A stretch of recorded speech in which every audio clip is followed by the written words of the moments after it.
안녕하세요. 저는 올해 결혼 7주년을 맞이한 37살 여성입니다. 현재 공무원이지만 휴직 중이에요. 원래는 대학 졸업하고 남들처럼 평범한 회사에 취직해 직장 생활을 하고 있었습니다.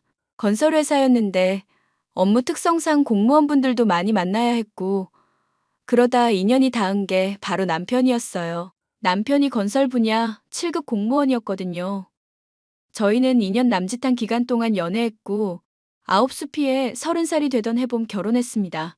양가 재정 수준은 비슷했고, 둘 다 적당한 직장 다니고 있고, 별다른 반대도 없었기에 수월하게 결혼할 수 있었어요. 시부모님도 성격이 매우 좋으셨고, 특히 한두 살 터울이었던 시누이와 사이가 좋았어요. 물론 시동생도요. 연애 시절부터 만나와서 그런지 결혼하고 나서는 더 친숙했고, 시집살이나 시짜질 같은 거 안 겪었습니다. 그러다 유별난 사람이 하나 생겼는데요. 바로 손아래 동서이자 시동생의 와이프였죠. 겉으로 보면 세상 참하고 단아하고 수줍음 많을 것 같은데 정말 여우 중에서도 상여우였습니다. 오늘 여러분께 말씀드릴 이야기도 그 여우 같은 동서 이야기예요. 그럼 잘 들어주세요. 엄마, 형수님, 저희 왔어요. 조금 늦었죠? 어머나 도련님, 얼마나 기다리고 있었는데요. 내가 다 떨리더라. 어서 와라. 네 형수가 어찌나 긴장하던지. 언제 오냐고 계속 묻는 통에 나까지 떨렸다. 먼 길 오느라 고생 많았어요, 아가씨. 안녕하세요. 박선미라고 합니다. 전화만 몇 번 드렸는데 이제야 찾아뵈서 죄송해요. 아니에요. 이렇게 보려고 만난 인연인데 뭘. 밖에 상당히 춥죠? 어서 와서 식사부터 해요. 차린 건 없지만 솜씨는 좋으니 먹을 만할 거예요. 어머님 말씀 편하게 하세요. 그러면 그럴까? 어쩜 이렇게 싹싹하기까지 할까? 우리 형준이가 잘해주니? 엄마, 그런 건 천천히 물어봐. 밥 먹기도 전에 체하겠다. 아이고 맞아요 어머님. 국도 다 식었네. 국 조금만 데워내 드릴게요. 어머니, 일단 식사부터 하세요. 도련님이랑 아가씨도요. 어머나, 무슨 음식을 이렇게 많이 하셨어요? 형준 씨한테 게장이랑 갈비찜 좋아한다고 이야기하긴 했는데 어쩜. 저 너무 환대해 주셔서 감사해요. 당연히 집에 귀한 손님 오는데 이 정도는 대접해야지. 다 식겠다. 얼른 먹자. 차린 건 없지만 많이 먹어. 엄청 배불러요, 어머니. 감사히 잘 먹었습니다. 내가 한 게 있나 뭘. 이거 거의 다 큰 애가 한 거나 다름없어. 난 옆에서 거들기만 했다고. 그나저나 둘이 언제부터 만난 거야? 그러게, 너 원래 연애에 관심 없다며. 예전에 소개시켜준다니까 난리를 쳤는데 언제 재수 씨 만났냐? 만날 인연이니까 만난 거겠지 뭐. 상훈이 알지? 내 고등학교 동창. 걔가 소개시켜줬어. 진짜 정장이라도 한 벌 해줘야 하는 거 아니야? 상훈이 요즘은 뭐하고 산대? 그냥 사업하면서 알아서 잘 살지. 집안이 워낙 빵빵하잖아. 그나저나 엄마, 상견례는 언제쯤 하실래요? 나는 아무 때나 상관없다. 일하는 너희들 일정에 맞춰야지. 기왕이면 주말이 낫지 않니? 아무래도 다들 직장 생활을 하니 주말이 나을 것 같아요. 그럼 부모님께 주말로 이야기해보고 일정 조율해서 말씀드릴게요. 그나저나 상견례 자리엔 누가 와? 너희 아버지랑 너희 형 내외랑 같이 가야지. 성인은 어차피 미국에 있어서 못 오고. 그 정도면 될 것 같구나. 그러면 정해지면 알려줘. 네 형수랑 시간 맞춰야 하니까. 알겠어. 엄마 상견례 전에 필요한 거 없어요? 제가 여쭤보고 백화점이라도 모시고 갈게요. 도련님 걱정하지 마세요. 잘 부탁드려요, 형수님. 이 사람 성격도 좋아지고 보기보단 활발해서 형수님이랑 잘 어울릴 거예요. 사이좋게 잘 지냈으면 좋겠네요. 네, 그것도 걱정하지 마요. 그동안 나 봐왔으면서. 아무튼 서로 좋은 인연이 되었으면 좋겠구나. 우리 식구가 된 걸 축하한다. 네, 잘 부탁드려요. 시동생은 남들보다 조용한 성격이었고, 대학 졸업하고 곧바로 취직해서 평범한 삶을 살고 있었습니다. 원래 저희끼리는 시시콜콜 서로 할 말, 못할 말 다 주고받았는데, 어느 순간 숨기는 게 많아지더라고요. 그러더니 동서를 데리고 와서는 느닷없이 결혼하고 싶다며 인사를 시키는 겁니다. 언젠가 예정된 일이었지만 갑작스러운 상황에 당황하면서도 기쁜 마음으로 축하해 주었어요. 그렇게 시동생이 많은 사람들의 축하를 받으며 결혼을 했습니다. 의외로 호탕한 성격이었던 사돈 어른들 덕분에 결혼 준비는 상당히 수월한 편이었어요. 시동생이 결혼하고 3개월 정도의 시간이 흘렀을 때 시부모님은 귀농하시겠다고 했습니다. 이제는 자식들 다 키워서 출가시키고 알아서 잘 살 수 있으니 남은 인생 편히 지내고 싶으시다면서 말이죠. 그러면서 재산 분배에 관해 이야기를 하셨는데 모든 형제에게 균등하게 분배해 주시겠다고 하셨습니다. 갖고 계신 부동산 처분해서 시골에 땅이랑 집을 마련해 놓으셨고 나머지 돈으로 재산 분배 예정이라고 하셨습니다. 근데 얌전히 있던 동서가 돈 이야기가 나오자 눈빛이 변하며 사람이 달라지기 시작했습니다. 형님, 바쁘세요? 아니, 나 한가한데? 형님 공무원 아니세요? 지금 시간에 한가하면 안 되잖아요. 나 건강검진 받아야 해서 오늘이랑 내일 휴가 냈거든. 무슨 일 있어? 아니, 이런저런 이야기 좀 나누려고 그러죠. 지난번에 어머님이 재산 정리하신 거요. 형님은 얼마 받으세요? 글쎄? 나야 잘 모르지? 에이, 설마 모른 척 하시는 거 아니죠? 제가 그이한테 듣기로는 다 마련하시고 남은 게 15억 정도라던데. 그때 균등하게 주신다고 했으니까 집마다 5억씩 맞겠죠? 어머님, 아버님이 알아서 하시겠지. 나는 크게 돈 욕심 없어. 우리가 못 벌고 있는 것도 아니고 난 지금도 충분히 만족하거든. 속물같이 느끼시겠지만 요즘 물가 장난 아니잖아요. 근데 좀 억울하지 않아요? 뭐가 억울한데? 미국에 있는 아가씨는 곧 출가회인 될 건데 어차피 나중이든 언제든 부모님 모시는 건 결국 아들목 아니에요? 그럼 분배가 아니라 더 쳐주셔야지. 형님이 생각해도 좀 아니지 않아요? 그래서 동서가 어머님, 아버님 모실 거야? 지금 당장은 아니죠. 그것 봐. 그리고 재산 관련해서는 어머님이랑 아버님이 의논하셔서 알아서 잘하실 거야. 우리는 신경 안 써도 돼. 워낙 강직하신 분들이라 말 안 해도 잘 해결하실 거거든. 그건 그런데요. 아니, 형님은 돈 욕심이 없어요? 가만히 있으면 몇 억이 생긴다는데 이왕이면 조금 더 받으면 되잖아요. 서울에 5억 가지고 집 못 사는 거 아시잖아요. 전셋집도 겨우 구할까 말까인데 형님 지금 사는 집 매매예요? 매매지.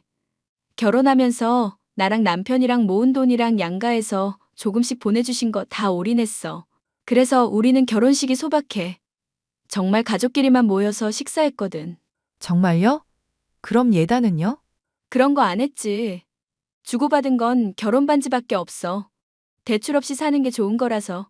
어머, 형님 정말 의외네요. 진짜 돈 욕심 없으신가 보다. 균등하게 주신다고 하셨으니까 알아서 하시겠지. 아니면 어머님이랑 이야기 좀 해보던가. 서방님은 뭐라 하시는데? 그이야 뭐 별말 없는 거죠. 더 주면 좋은 거 아니에요? 좋기야 하겠지.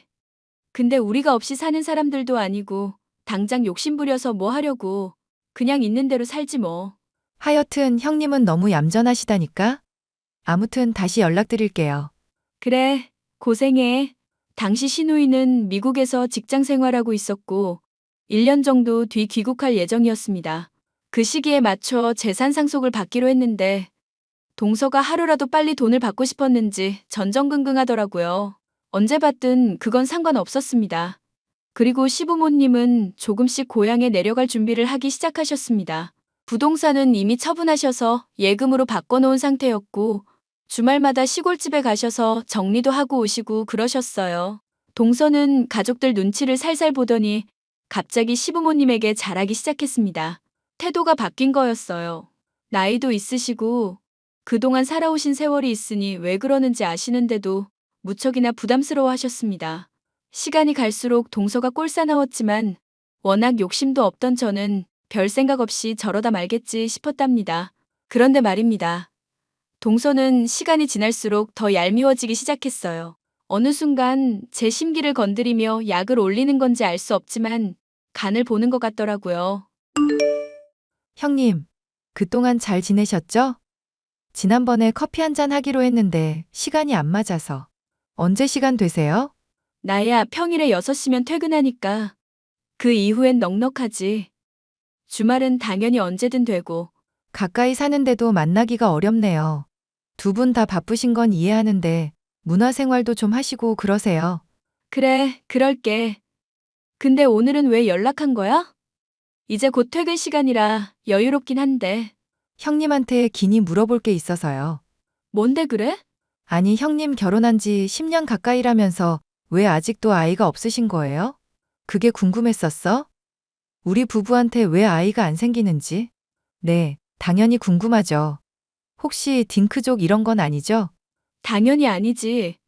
그냥 우리 부부가 좀 더 일하고 싶고 겸사겸사 이대로가 좋아서 유지하고 있는 거야. 뭐 아기가 생기면 좋긴 하겠지만 그게 우리 뜻대로 되는 건 아니더라고. 형님, 그럼 혹시 제가 먼저 아이 가져도 되는 거죠? 그걸 왜 나한테 물어? 왜긴요. 먼저 물어봐야죠. 언제까지 기다릴 순 없잖아요. 솔직히 물어보는 것도 웃기는데 예의 차리는 거예요. 이해가 안 가서 그러는데? 동선에 아이 갖는 걸 왜 우리한테 물어보고 결정하는 건데? 무슨 뜻으로 물어보는 거야? 예전부터 느끼는 거지만 동서. 그냥 하고 싶은 말 있으면 해. 그렇게 돌려 말하지 말고. 솔직하게 말할게요, 그럼. 형님은 돈 욕심 없다는 거 잘 알겠고, 아가씨는 미국에서 공부하고 오면 회사 생활하고 결혼까지는 멀었을 테고, 그럼 모시든 안 모시든 비중 있는 사람한테 재산이 더 가야 하는 거 아니에요? 이렇게라도 해야 제가 더 관심 받을 것 같아서요. 아이 먼저 가져도 되냐는 거 물어본 것도 저희 자녀 계획 세우려고 혹시나 해서 물어본 거예요. 시기가 비슷하면 안 되니까요. 참. 어이가 없다. 동서 알아서 해. 난 상관없어. 재산 안 주신다고 하면 안 받아도 그만이야. 사람 마음이 중요한 거지. 그깟 돈이 중요한가? 그 말 진심이죠? 나중에 질투하시면 안 돼요? 그래. 알았다니까? 쓸데없는 말할 거면 연락하지 마. 정말 괘씸했어요.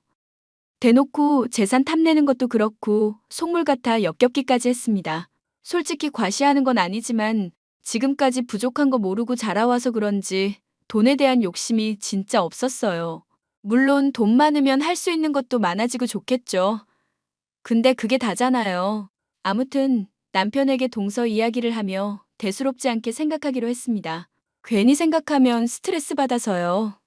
그런데 말입니다. 정말 기가 막히게도 2달 정도 시간이 흘렀는데 동서가 임신 소식을 전해왔어요. 무려 쌍둥이였습니다.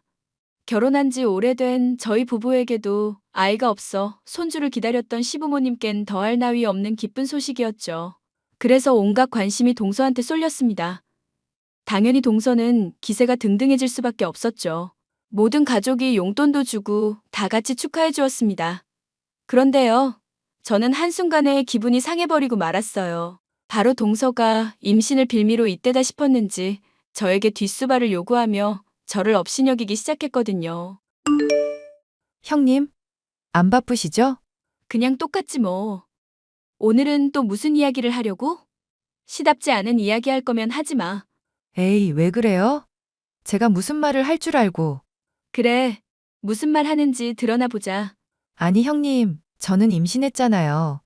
그래서 그런데 10달만 울지 파출부로 일해줘요. 형님 임신하면 내가 해드릴게요. 뭐? 지금 뭐라고 했어? 동서 제정신이야? 나한테 파출부로 일해달라고? 네. 형님 어차피 앉아서 일하시는 거잖아요. 컴퓨터만 두드리면서 힘든 일 하는 것도 아닌데 저 임신해서 무리하면 안 되니까 같은 여자끼리 사정 좀 봐줍시다. 동서, 그래도 말은 가려 해야지. 윗사람한테 그게 부탁하는 태도야? 임신해서 힘든 거 알겠는데 내가 왜 파출부로 일을 해줘야 해? 그만큼 돈 줄 거야? 말 같지도 않은 소리를 하고 있어? 어머나, 그게 무슨 말씀이세요? 당연히 임신한 동서 수발 정도는 들어주셔야죠. 식구도 느는 마당에. 아참, 쌍둥이인 건 아시죠? 아주 잘 알지. 근데 나 파출부 일은 거절할게.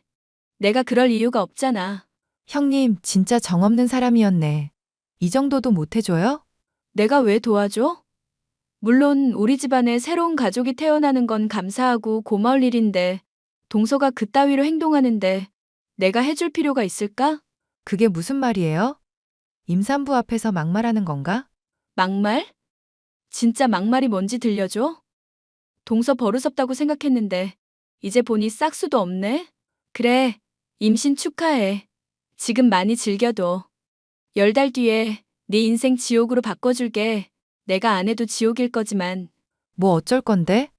지금 태교해도 모자라는데 저한테 악담하시는 거예요? 악담 아닌데?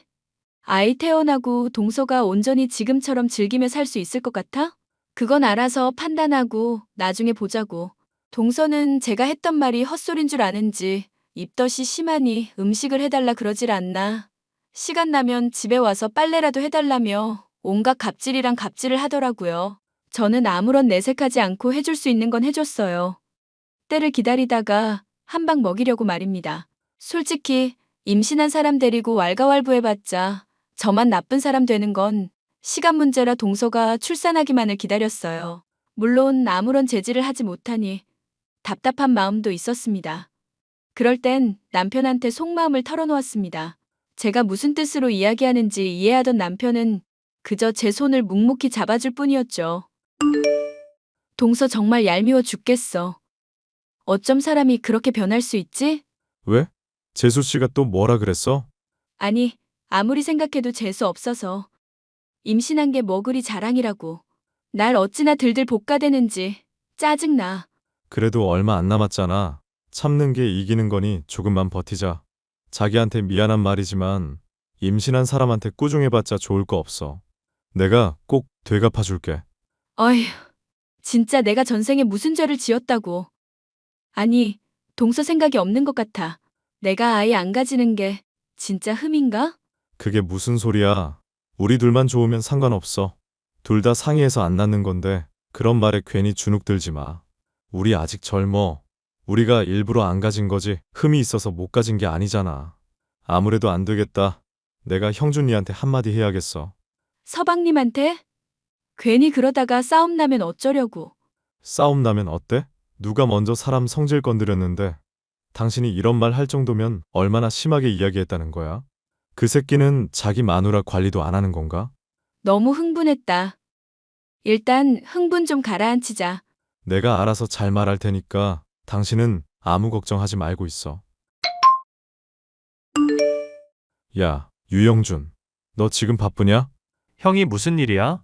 난 이제 퇴근하고 집 가는 중이야. 갑자기 왜 연락했어? 내가 너한테 할 말이 있으니까 연락했지. 너희 마누라 관리 좀 잘해라. 서로 얼굴 붉히는 일 만들지 말자고. 다짜고짜 무슨 말이야? 선미가 무슨 짓이라도 했어? 너 정말 몰라서 하는 소리야? 재수 씨가 내 형수한테 아이도 없다면서 막말하는 건 기본이고 임신했다고 들들 볶으면서 이거 해달라 저거 해달라 얼마나 요구하는 게 많은 줄 알아? 아이 가졌으니까 배려해서 해주는 거지 그걸 당연하게 여기고 무슨 파출부 부리는 것처럼 돼? 네 형수가 그런 취급받아야 할 사람이냐? 입이 있으면 말을 해. 그래서 뭐 어쩌라고? 형수님이 싫으면 안 하면 그만인 걸 왜 나한테 와서 난리야? 야, 말 조심해. 형수가 착해서 그렇지 내 성격이었으면 들이받았어. 들이받으라고 해 그럼. 자기가 해줘놓고 왜 투정이야? 투정이라고 그랬어? 말이 나와서 하는 말인데 재수 씨 윗사람한테 예의 차리는 법 좀 배우라고 해. 할 말 못할 말 가려 해야 하는 거 아니냐? 기본 예의도 없어? 그래서 애 가진 사람한테 쌍욕이라도 하리? 뭐라 할 건데? 솔직히 까놓고 말해보자. 형 재산 못 받을까봐 견제하는 거야? 선미가 그러더라? 형이랑 형수 장난 아니라고. 그렇게 돈이 탐났어? 그러면서 티 안 내느라 아주 죽을 맛이었겠다. 나는 너희들처럼 돈 보고 생명 다루는 짓은 절대 안 해. 형이야말로 아닌 척하지 마. 선미한테 허튼 소리 하면 가만 안 둘 거야. 아무리 형이라도 가만 안 둔다고. 알겠어? 너 말 다 했지? 그래. 오늘부로 너랑 나는 끝이다. 서로 보지 말자. 알겠냐? 결국 남편과 시동생은 크게 한바탕 했습니다.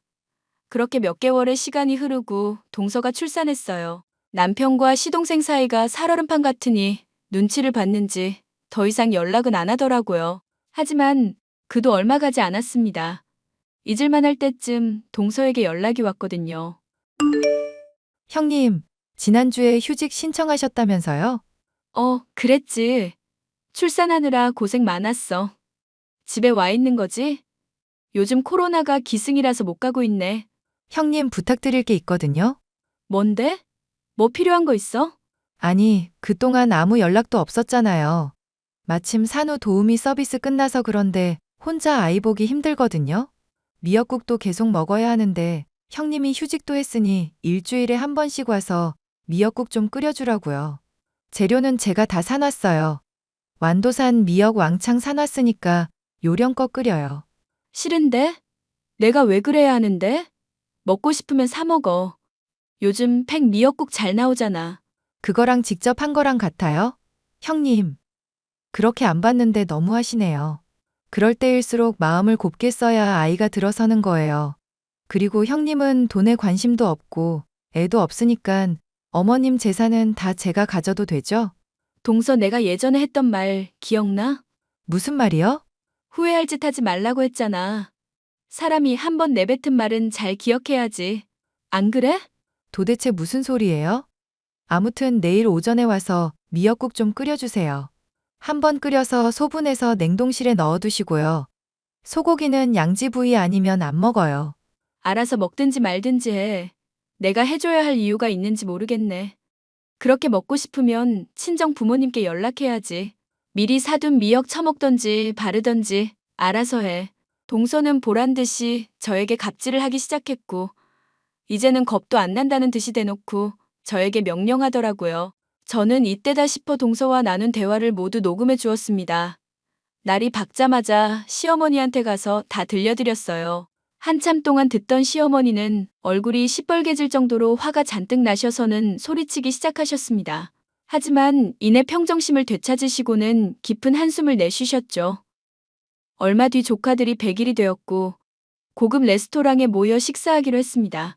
눈치는 밥 말아먹은 동서가 대놓고 돈 않는 소리를 하더라고요. 어머니, 축하해 주셔서 감사해요. 근데 걱정이 이만저만 아니에요. 하나도 아니고 둘이라 뭐든지 다 2배잖아요. 학비도 그렇고 양육비도 그렇고요. 그래서 어쩌란 말이냐? 이미 낳은 자식들 도로 뱃속에 집어넣을래? 어머니, 무슨 말씀을 그렇게 하세요? 내가 그동안 너 하는 행동 다 지켜봤다. 근데 아무리 생각해도 이건 아닌 것 같아서. 내 자식 앞세워서 장사하려고 했던 거 내가 모를 줄 알았니? 엄마, 그게 무슨 말이야? 갑자기 선미한테 왜 이래? 어머님, 너무하세요. 좋은 날인데 왜 저를 그렇게 미워하시는데요? 제가 도대체 뭘 잘못했는데요? 또 형님이 저 모함했죠? 그런 거죠? 둘째, 너 정신 못 차리니? 어머나, 어머니 그렇다고 물을 뿌리시면 어떡해요. 정말 노망 나신 것도 아니고 이 원피스가 얼마짜린데. 어머니도 생각이 있으시면 말을 해보세요. 솔직히 사람 차별하는 것도 아니고 이러시면 안 되죠. 맨날 형님만 예뻐하시고 저는 나 몰라라 하시고 지금 편애하시는 거예요? 어머니, 진정하세요. 네? 이게 무슨 짓이야, 엄마? 이 사람이 뭘 잘못했길래 이 난리냐고. 아무 잘못도 없다. 이거냐? 너 그동안 네 마누라 관리를 어떻게 한 거야? 가족이면 더 보듬어주고 잘해줘야지. 큰애가 너희 집 파출부도 아니고. 그건 그렇다 쳐. 임신 못한다고 면박을 줘? 네가 뭔데 나도 안 주는 면박을 주는 거니? 엄마, 진정하세요. 재수 씨, 지금 행동 굉장히 무례한 거 알아요? 아주버님, 말씀은 똑바로 하셔야죠. 제가 먼저 무례했어요? 제 얼굴에 다짜고짜 물 뿌리신 건 어머님이잖아요. 제가 무슨 잘못을 했다고 애들도 보는 앞에서 이러세요? 맞아. 증거 있어? 무슨 증거로 이러는 거야? 에라, 이 쌍놈의 자식 같으니라고. 그동안 둘째가 큰애한테 했던 말들이다. 잠자코 듣고 판단해보거라. 내가 이렇게 화내는 게 부당하면 둘째한테 정중히 사과하마. 재수 씨 좋은 말로 할 때 이 사람한테 사과해요. 나도 그냥은 못 넘어갑니다. 도대체 제가 뭘 잘못했는데요? 아이를 못 가지니 신보가 못 되져서 그런가? 너 진짜 제정신 아니구나. 앞으로 시댁 근처에는 얼씬도 말아라. 형준이 너도 마찬가지야. 큰애한테 진심 어린 사과 안 하면 앞으로 다시는 너희들 안 보고 살 거야. 큰애가 얼마나 고생하면서 살았는데 너희들이 감히 내 며느리한테 그딴 망발을 해? 병이 있는 것도 아니고 아직 때가 일러서 안 갖고 있나 보다 했는데 네가 무슨 이 집안의 실세라도 되는 게야? 어디서 함부로 입을 놀려. 어머님, 정말 너무하시네요. 못할 말 한 것도 아닌데 유난이신데요? 뭐라고? 너 말 다 했니? 결국 머리끝까지 화가 난 시어머니는 화를 참지 못하셨고 동서의 머리채를 잡아챘습니다. 두 사람이 뒤엉키니 남편, 시동생, 시아버지 할 것 없이 달려들어 두 사람을 떼어놓기 바빴죠. 동서는 이 와중에도 지기 싫었는지 똑같이 시어머니 머리채 잡고 옷까지 찢어놓으며 난리를 쳤습니다. 결국 강제로 떼어졌고 동서는 분이 가시질 않았는지 시어머니를 폭행죄로 고소한다며 으름장을 놓았습니다. 당연히 조카들의 백일잔치는 엉망이 되었고 저희 부부는 시부모님을 모시고 시댁으로 왔습니다. 식당을 빠져나오면서 그동안 살면서 듣지 못했던 욕도 들어보고 뒤통수가 무지 따가웠어요. 시댁으로 돌아와 시어머니는 제 손을 잡으시고는 그동안 왜 내색하지 않았냐며 가여워하셨어요. 그러면서 제가 아이 문제로 상처를 받았을까봐 괜찮다며 등을 토닥여 주셨습니다. 시동생 부부는 그날 이후로 연락을 주고받거나 본 적은 없어요. 시부모님이 그동안 마음고생 심했다며 저희 부부에게 5억 원을 상속해 주셨습니다. 하고 싶은 여행도 하고 집도 사고 알아서 잘 쓰라고 당부하셨는데 당분간은 그대로 갖고 있을 예정입니다. 그리고 시동생 부부는 아직 재산을 물려받지 못했습니다. 언젠가 정신을 차리게 되면 그때 줄 거라며 아주 호되게 말씀하셨거든요. 대충 상황이 정리된 뒤 시부모님은 고향으로 내려가셨어요. 백일잔치 이후로 시부모님께 아주 호되게 혼난 시동생 부부는 저희 부부에게 끊임없이 연락을 해오고 있습니다. 이제야 뭔가를 느낀 건지 아니면 정말로 상속을 못 받을까봐 악어의 눈물을 흘리는 건지 모르겠지만 앞으로 영영 만날 일 없을 거예요. 그렇게 저는 시동생 부부와 절연을 하게 되었죠. 죄 없는 아이가 불쌍하지만 아이가 필요한 게 있다면 시부모님을 통해 전달할 거고 그 두 사람과 다시는 엮이지 않을 겁니다. 그리고 여러분께 고백할 게 있는데요. 사실 얼마 전 제가 자연임신에 성공했습니다. 노산인데다 고위험 산모여서 걱정이 이만저만 아니지만 전체적으로 컨디션이 아주 좋아요. 아이도 건강하다고 하고 내년 봄에는 아기를 만날 수 있다니 기대감이 상당합니다. 여러분, 제 사연 어떠셨나요? 여전히 현재 진행형이긴 하지만 과연 시동생 부부가 정신을 차릴지 의문입니다. 그래도 복잡한 생각은 하지 않으려고요. 앞으로 태어날 아이만을 위해 태교에 힘쓸 겁니다. 제 사연은 여기까지고요. 긴 사연 들어주셔서 정말 감사드립니다.